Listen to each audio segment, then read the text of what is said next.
Welcome to the Moms I Know with Sheila Walsh-Denton and Maria Anderson-Farner. Two moms on a mission to reclaim childhood and take you from surviving to thriving on your parenting journey. The Moms I Know is your go-to source for motivation, inspiration, and resources, and real conversation about motherhood and parenting with intention. Thank you for being a part of our community. We hope you enjoyed this episode. See me beautiful. Look for the best in me. That's what I really am and all I want to be. It may take some time. It may be hard to find, but see me beautiful. See me beautiful each and every day. Could you take a chance? Could you find a way to see me shining through in everything I do and see me beautiful? See me beautiful. Look for the best in me. That's what I really am and all I want to be. It may take some time. It may be hard to find, but see me beautiful. See me beautiful each and every day. Could you take a chance? Could you find a way to see me shining through in everything I do and see me beautiful? Marshall Rosenberg. Hi, this is Sheila. And this is Maria. And we want to welcome you to The Moms I Know. Catherine, thank you. What a beautiful poem. So appreciate you. So today we are here with Catherine Winter-Sellery. She is the CEO of Conscious Parenting Revolution and the co-creator of the Guidance Approach to Parenting. She has taught thousands of parents, educators, and other professionals in a half dozen countries how to minimize misunderstandings and meltdowns and to communicate with more collaboration, cooperation, and consideration. She is the host of 3 TED Talks, and she has trained with the late Marshall B. Rosenberg, creator of nonviolent communication. And we are just so happy to have you here today with us, Catherine. This is a very tumultuous time in the history of our country and also the history of the world. And so we are looking at these tools of nonviolent communication and really effective communication so closely right now. So thank you so much for being here with us today. Thank you, guys. It's such a pleasure to be here. I'm honored. Thank you. So we wanted to start today with hearing a little bit about the work that you do and also what brought you to it. And then we'd love to go into, real practical tips for parents. This is a time when parents are, they're home with their children right now. Many families will be probably continuing to homeschool their children come the fall. And so we want to reach out to families, whether they are schooling their children at home or sending them back. We know that effective communication is so important with our families. Great. Thank you so much. So, the work I do now and what brought me to it, I guess it's the lives that we lead, which really do craft our passions and understanding the self-compassion, the self-understanding, the parts of us inside that are maybe yearning for a context. So I would say that's really where it stems from, is just from my own childhood and my own journey of self-understanding that led me into really just deep dives around what does it mean to have interactions with each other and recognizing that, while it's an inner journey, getting to the realization that it's an inner journey has been a process of really understanding what is the dynamic between the outer world and my inner world. And when I'm experiencing outer voices as a child, those generally tend to be our parents and our teachers. How do I integrate those inner voices when something in me, maybe my own little drummer, is not necessarily able to comprehend or agree with the outer voices? And the way that adults perceive that disagreement can lead to myself or others or children feeling like either defensive and wanting to defend that there's nothing wrong with me, or I'm misunderstood and nobody gets me, or how do I get to be who I am as a child when there are so many filters in the adults around me that somehow my needs aren't as important as yours? It's truly, it's so hard to figure it out from the mind of the child and with the mind of the adults around them, and understanding some of the negative views of children around their behavior as being good, bad, right, wrong, misbehavior, naughty, the way we even see the behaviors. I mean, none of this was ever explained to me. So I think it's a lot about, if we were raised by parents who weren't conscious of their own perceptions and their own filters and the ways that they were disciplining and the impact it had, then it's left impressions on us. And I think to a certain extent, everybody has grown up with unconscious parenting. And there's no blame in that, because I just believe that everyone's always doing the best they can. And I even look at my own evolution and what I thought was right at a time in my life when I was parenting, either reparenting myself or my own children, and what I now think of as right. And it's constantly changing. And I like to provide myself with the self-care that gives me some grace around what I knew at the time, and doesn't make me bad or wrong about that, but makes me realize if I'd known then what I know now, I would have done things differently. And I think that piece is critical as parents, because it's really easy to get down on ourselves and think that there's something wrong with us. And it's not productive. What is productive is going back and having a conversation with our children and saying, I'd love a do-over. Well, even our own inner child, and you're speaking to this so eloquently. And I think that, and even with the consciousness that we might be creating now, it's still so hard.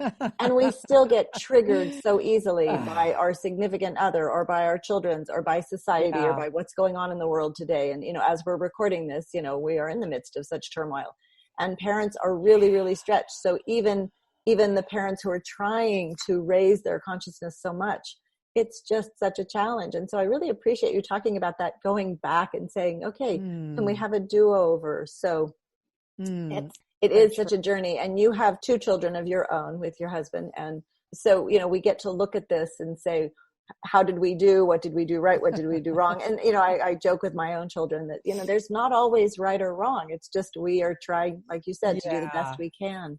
So if you could share a little bit about the work that you do and the tools that you use, that would be great. Yeah.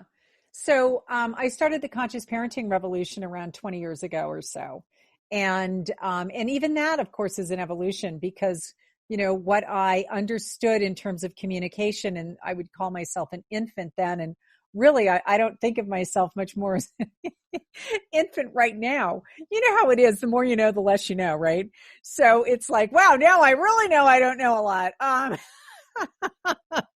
It's so and that's true. Part of that grace conversation a second ago. Right. I just think we need to have so much grace. And I mean, I'm just reminded of a conversation with my husband yesterday where he said something and I said, gosh, I don't know if you mean it this way or not, but it's hard for me to not get this impression that somehow I'm being made responsible for how you feel. And that's an ongoing dialogue with not just your husbands or your wives or your partners or whoever it is, or your children or the guy at the grocery store. It's something about this human dilemma that we make other people feel. And, this is core Rosenberg nonviolent communication work, which I've been chewing on for, a long time.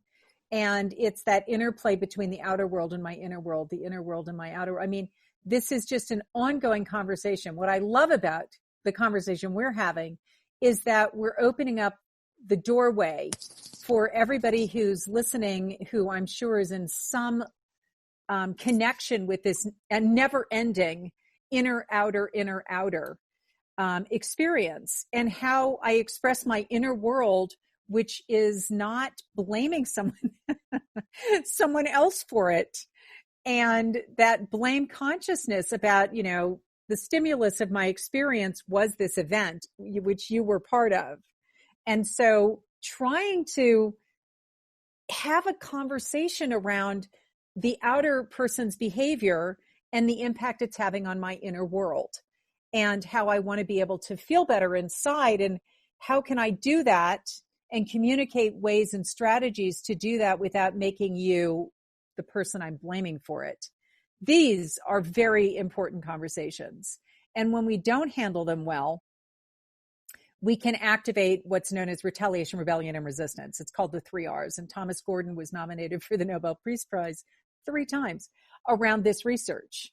So when we activate the 3 R's, we tend to focus on the reactor, the one who's in the reaction, and make them wrong or bad, or there's something wrong with them. And that's usually where people end up coming into my programs, is that there's something wrong with my child. And, I need to know how to discipline them to get them to stop reacting that way. Well, if you back up and understand where the reaction came from, it actually starts with a controlling form of discipline that doesn't acknowledge the other person's feelings and needs as being legitimate. They're marginalized all the time.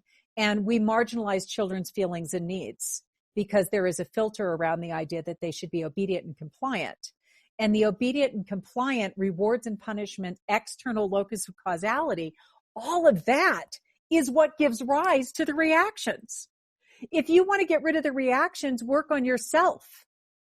Work on how you're approaching conflict resolution. So back it up and don't make yourself wrong or bad. Again, we're back to the whole world of, please, whatever you do, don't turn this into a guilt trip.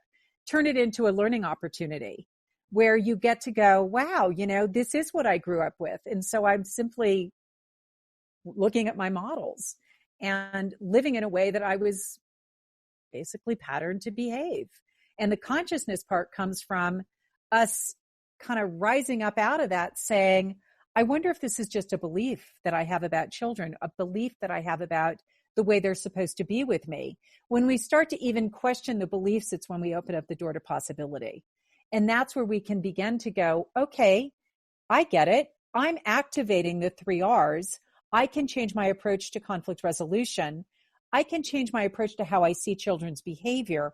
I can shift into this world of, wow, there's an unmet need here, tragically expressed, undoubtedly, because most children don't know how to express their needs by saying my needs for psychological safety and security are not being met. They don't know how to do that.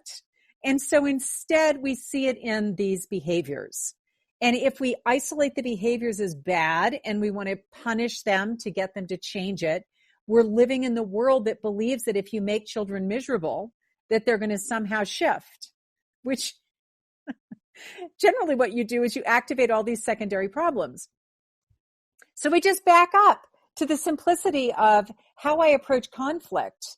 And if I can acknowledge the other person's perspective and let them feel as though that matters to me and how they're experiencing me is important to the conversation, then maybe I'll also have that mirrored back to me, where children learn to be considerate because I'm teaching them through my own behavior what it looks like to be considerate of other people's feelings and needs, and giving them a vocabulary, because they need to have a really extensive vocabulary of what their needs are. When my kids were really little, I sat down with Maslow's hierarchy of needs. Honestly, my daughter was 5 years old, and I remember her complaining about somebody at school. And I said to myself, oh, wow, I'm thinking that's the tragic expression of an unmet need. I wonder what his underlying unmet needs are. And then I thought, well, I'll just use this as a way to explain it with her as we talk about this child. And so we sat down and looked at underlying needs and began to unpack it. And she came to her own conclusion. Well, Mom, nobody really likes him and nobody plays with him. And she could put the dots together all by herself at 5 and say, yeah, I guess he must be feeling alone. And, that he doesn't really belong on the playground and nobody cares about him. And I was like, wow. And I wonder how that would show up in his behavior. So, just the simplicity of taking the time to explain some of the basic needs for belonging and connection and how important those are. Everybody knows it. We all know the feelings that arise when our needs aren't being met. And teaching children feelings arise from needs being met and not being met, different than feelings arise because of what you did to me, is a whole different framework to begin to explain our worlds and have the inner dialogue to dissipate high emotion.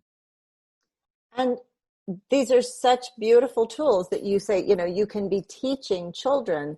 And also, as you're talking, I'm thinking about adults and so many parents that, we're working with they're struggling with their own inner child and their own trying to make sense of their childhood, but they're not always thinking about that in relationship to their own children. But then we've got this significant other or the other adults in the life, and then we have these same triggers that come up, or we have these same challenges. And so it's fascinating, because then I'm seeing the dynamic between the parents, and then that's affecting the children as well. So can you speak to that a little bit in terms of the whole family? Yeah. And we are in this extraordinary time with what I call the COVID pressure cooker. And I've seen a lot of families where the dysfunctional patterns that exist throughout the entire family system have been managed because people can get away from one another, and they can go to school, they can go to work, they can go out. And a lot of those exit ramps have been closed during the shelter in place. I don't think anybody has ever experienced this in our lifetimes in this way. And as a result, the pressure that's come to bear is brought to the fore, the fact that, wow, these were patterns that weren't working before, but we managed it. And now, with all of the exit ramps being shut down, we're not managing it very well anymore. We know domestic violence has soared. We know that child abuse has soared. We know that people have not been able to manage their own feelings inside, short-tempered, no bandwidth, and it's resulting in explosive behavior. So, well, we're seeing it nationwide now too, with the unrest. Absolutely. And so we're seeing it on this huge scale, well, globally as well.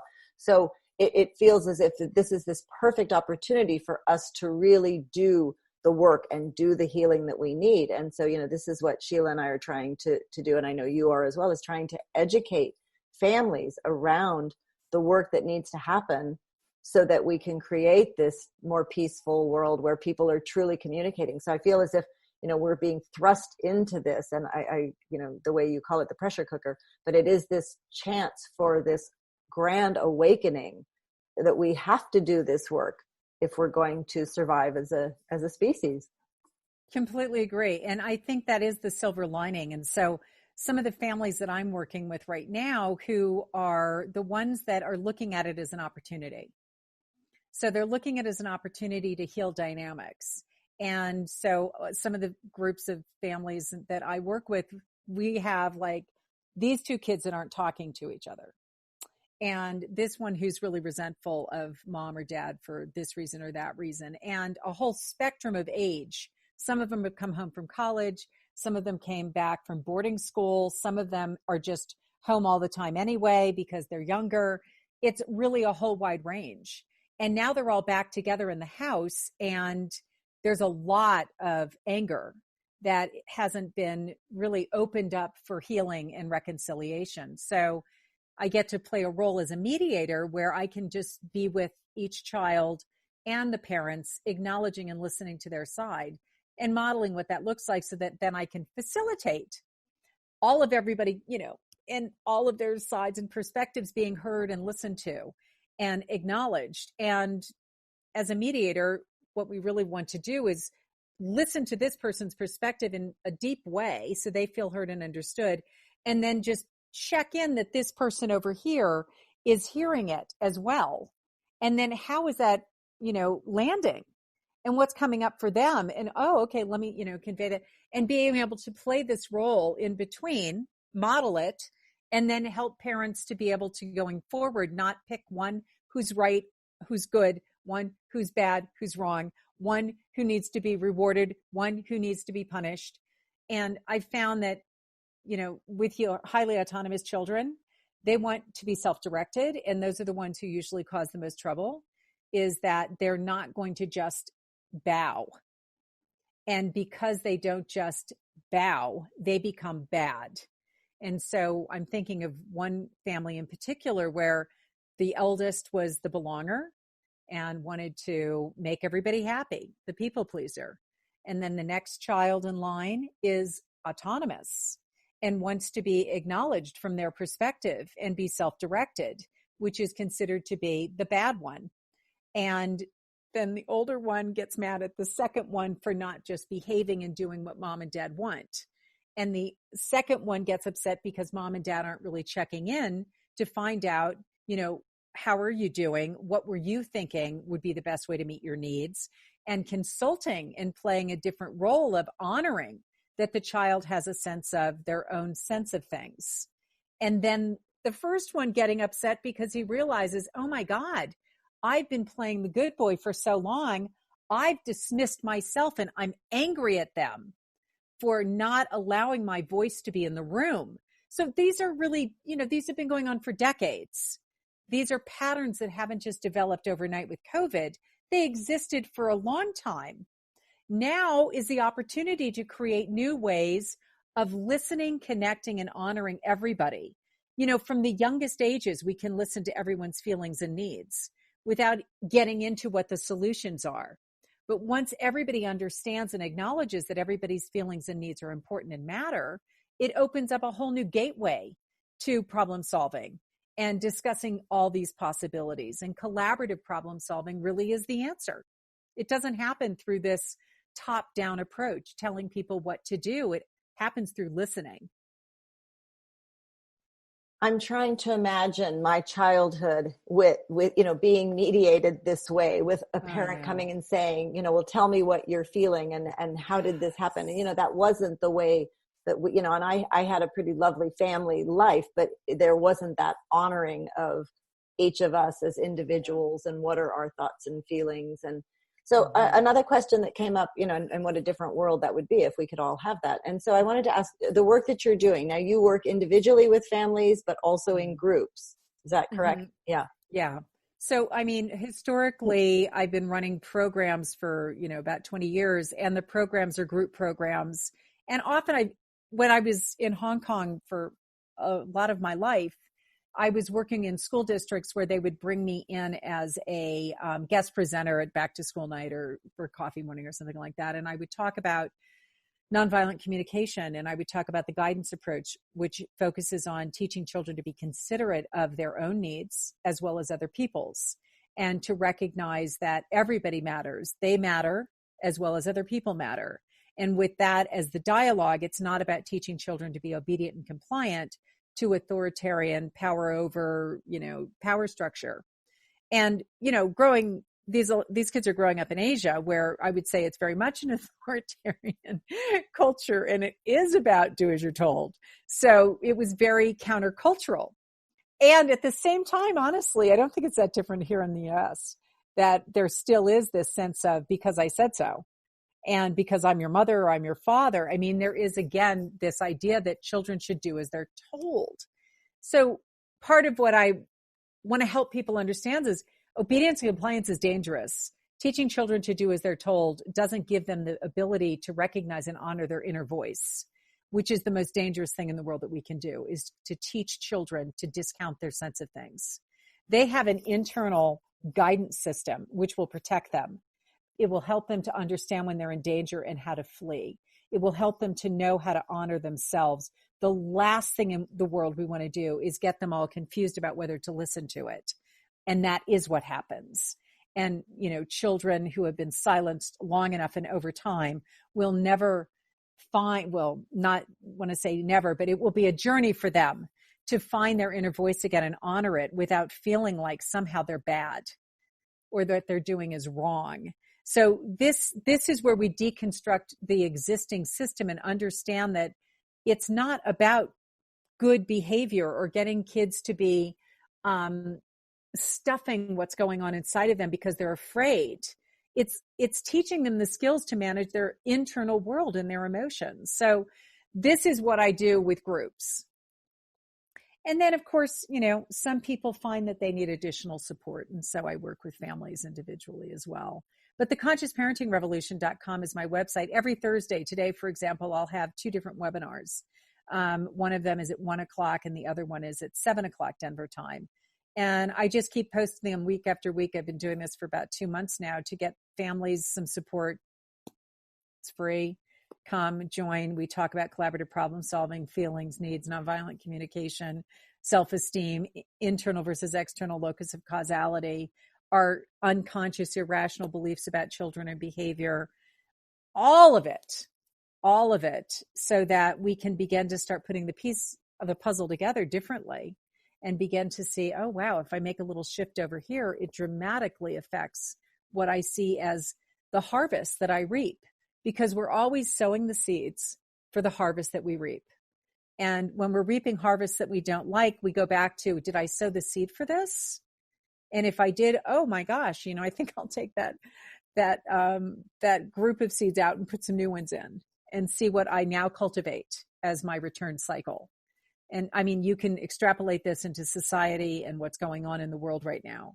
We can see that the harvests that we're reaping is because of the seeds that we were sowing. And it's our opportunity to start sowing different seeds. So beautiful and so important. And Sheila, you were talking about positive discipline. I think that, when our children were young, we were both kind of looking at that and this whole concept of really hearing what is going on with the children. And Sheila, did you have a thought on that? Something that... Well, that last, what you said, Catherine, really struck me. And as, the inner voice, I think that's so important. And that just really resonated with me. So thank you.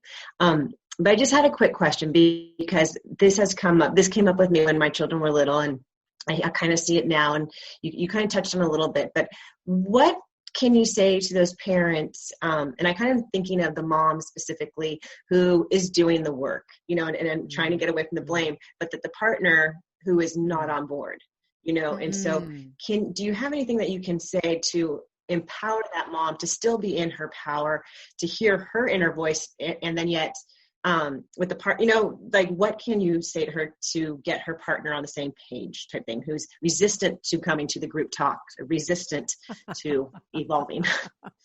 That's so great. Of course, that's come up a lot over the years. Yeah. And I used to, when I would run the class, it would predominantly be women. And over the years, recently, I've noticed more men come. And so that's been really lovely. And as it was mostly women for many, many years, I would do just a Father's Night. And it would just be 3 hours where fathers could come and get an idea of what their wives had been doing or partners had been doing for the last 20 something hours with me, and give a big overview.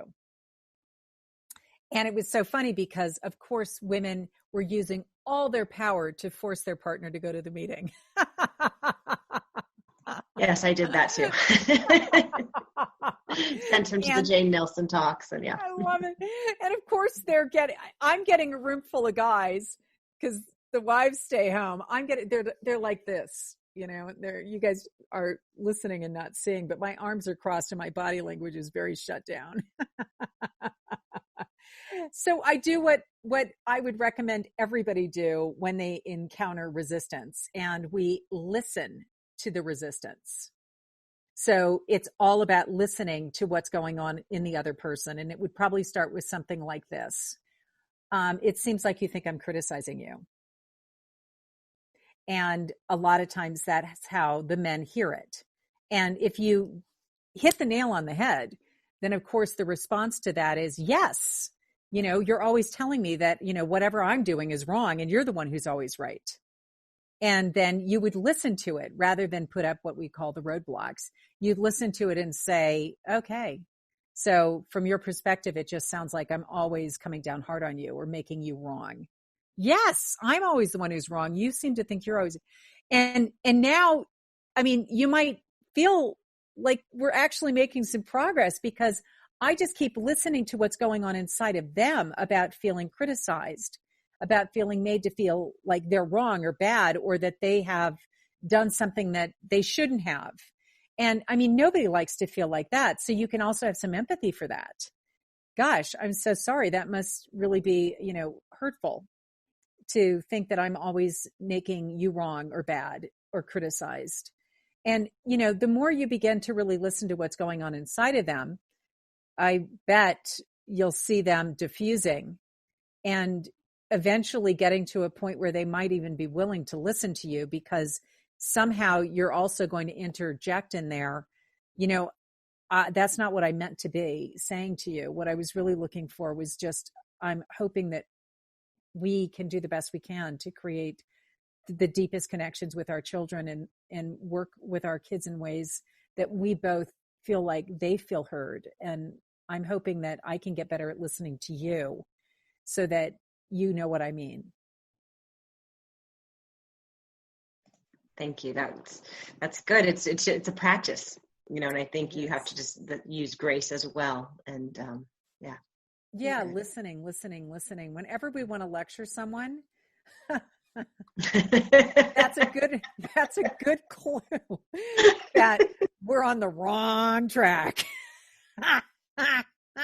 Oh, I have to take those words to heart today, Catherine. Thank you so much. And it's so true because I think, we're all wounded children in some way, absolutely, shape or form. And I think that, we're also seeing that, our men have some deep wounds. I think our society really hasn't honored men in the past, in these decades. And then also with the racial injustice that's going on right now, what you're speaking of is really important for our children, for our significant others, for our communities, for the world. We have to be listening. And I think that's really what's being brought forth now is this concept of we have to listen to the other person, the other, whether it's, like I said, the child, the spouse, the communities, and to hear the perspective and to hear their journey and to be able to open to this empathy and this compassion. So I really appreciate everything that you have shared today and the work that you're doing, and just invite our listeners to really explore this world of nonviolent communication, the work that Catherine is doing. So Catherine, if people want to get a hold of you again, Conscious Parenting, revolution.com. And if you go to the website, you'll see where the masterclass button is. If you wanted to join any of the masterclasses, please go there and please join. I have a ton of wonderful blogs. And so I would, look there. I have a section for podcasts. We'll be posting this one also on the website. So they can go and find that as well. And, just as I know we're wrapping up and we haven't really directly spoken to George Floyd and what's happening in the world around us. But I want to acknowledge all the pain that represented. And for, I'm sure, all of us, when I listened to the tape of what happened that day, I just kept thinking, listen to him. He's telling you exactly what he needs. And in this case, he needs to breathe. Just listen to him. And what's getting in the way of us listening to each other? What is getting in the way of each and every one of us listening to each other? What am I thinking about you? What's my narrative? Because that's the narrative that we need to look at. It's the one that we're telling ourselves about the other. That's the problem. Yes. And that's the work that we all need to be doing right now. So thank you so much for sharing with us today and for the work that you're doing. Thank you. Yes. Thank you, guys. Yeah, we're all doing it together. Such a pleasure to be here with you. Yes. Take care. You too. Thanks for joining us today for The Moms I Know. We hope you enjoyed today's episode. To get the show notes and resources mentioned in today's episode, visit themomsiknow.com. For information on Maria's programs, visit thefutureoffamily.com. And for information on Sheila's programs, visit purplebeatfamily.com. Don't forget to subscribe and rate us on iTunes and follow us on Instagram at The Moms I Know Podcast. Until next time, have a joyful family journey.